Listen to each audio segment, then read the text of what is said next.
Hi, this is Becky, and I'm with my friend Tux. And we're going to read a book called Enzo's Very Scary Halloween, written by Garth Stein.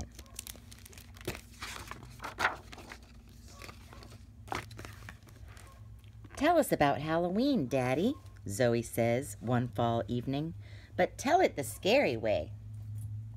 What if Enzo gets frightened? Denny asks. I look up from my spot at the foot of Zoe's bed. Enzo, Zoe says to me sternly, Halloween is about magic, spells, and monsters, but don't be afraid. Afraid? Why would I be afraid? Denny turns out the light. He clicks on a flashlight and holds it below his chin so it shines a spooky light on his face. On Halloween, he whispers, spirits and goblins run through the neighborhood. Witches fly on brooms and dragons befriend fairy princesses. And the neighborhood will be haunted by ghosts forever if the people don't give treasures to all the creatures they see. I can't wait, Zoe shrieks. It's so much fun, Enzo.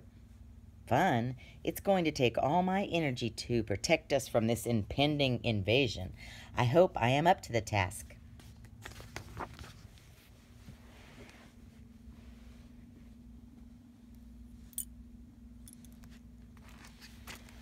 Over the next week, Denny's prophecy begins to come true.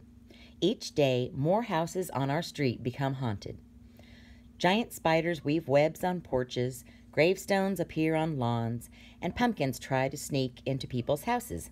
They are evil pumpkins with sneering, demonic faces, but they're very slow-moving, so we should be able to escape their evil spells. I have never trusted a pumpkin.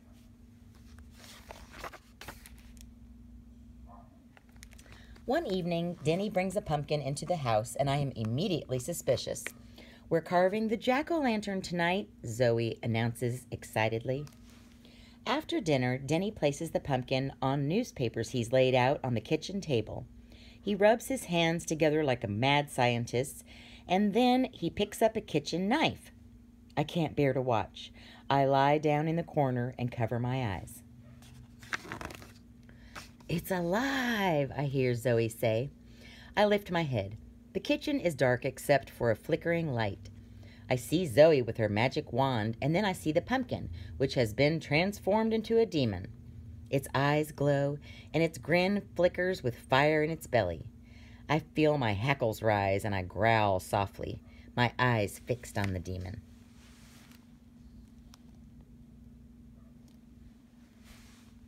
I think Enzo is scared, Denny says. Denny blows out the candle, and Zoe gives me a hug. Don't worry, Enzo, she says. I'll protect you. I relax a bit, but not entirely. I fear that Zoe's magic has accidentally released an evil pumpkin spirit into our house. The night of doom, Halloween, is soon upon us. I am very nervous. I go downstairs, and I'm frightened to see that Zoe isn't Zoe anymore. Look, Enzo, Denny says. Our little girl has been transformed into a fairy princess. I sniff in her direction. She still smells like Zoe, but she looks different. It's your turn to transform, Daddy, she says, and she waves her wand. I'll be right back, Denny says. And you too, Zoe says to me. What? I think. Me? No. She pulls a bundle from a bag. I try to escape, but she traps me. She wraps a strange blanket over me and snaps things around my neck and haunches. Then she taps me with her magic wand. I bark, trying to fend off the magic spell. I dub thee Enzo the Dragon, she says. I don't feel transformed. I wonder if my barking has countered the effects of her spell. Denny returns to the kitchen, but he isn't Denny at all. Zoe's magic wand has changed him into a scarecrow with straw coming out of his sleeves and neck. His eyes peer out of a canvas sack with a face drawn on it, and he's wearing a dark hat. Isn't this fun, Enzo? Zoe cries, laughing. I want to think it's fun. I really do, but I don't feel the fun.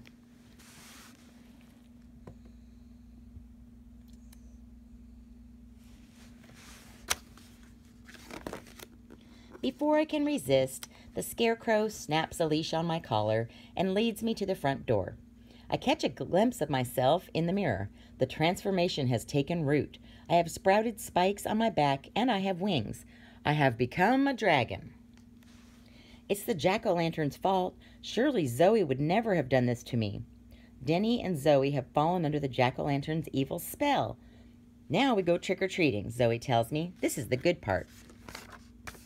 The houses in the neighborhood are glowing with evil energy. A layer of fog covers the lawn of one house, and a mummy paces back and forth looking for victims. Another house has been transformed into a monster with fire in its eyes. Its mouth spews smoke as it awaits its dinner. As we walk to Zoe's friend's house, I see that every child in the neighborhood has been transformed into a creature of some kind.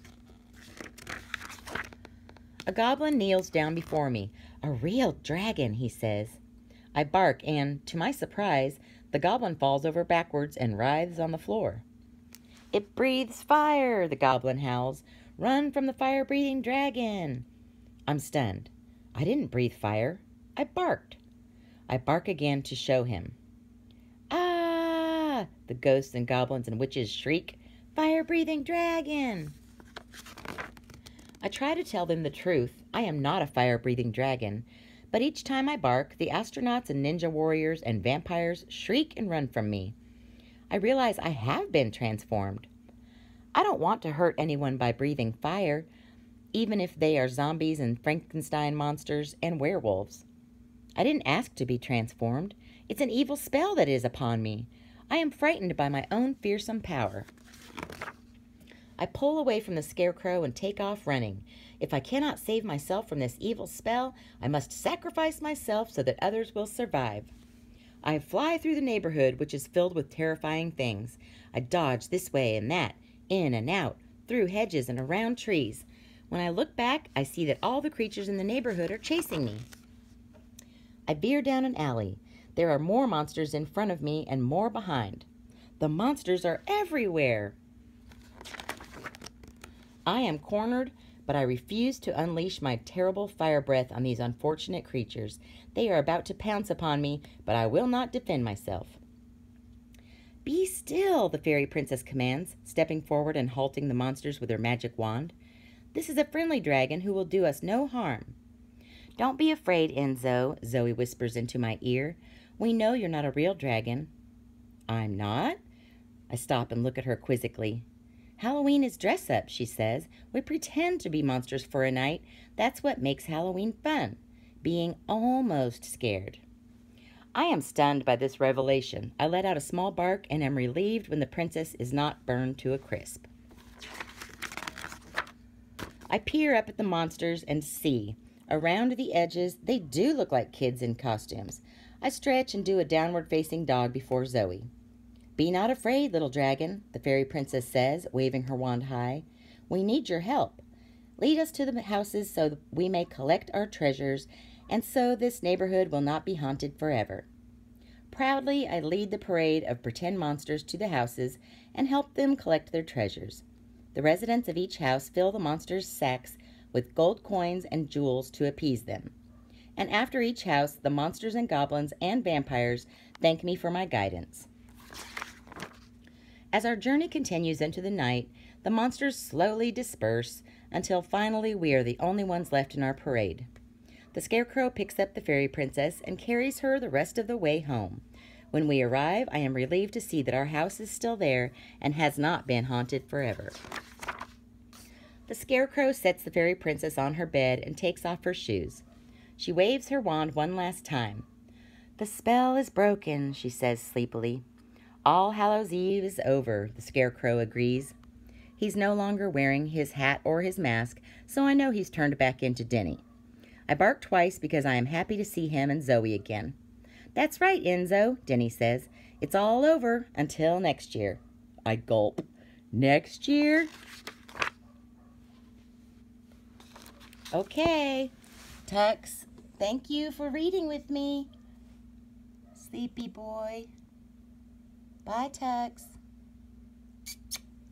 I love you.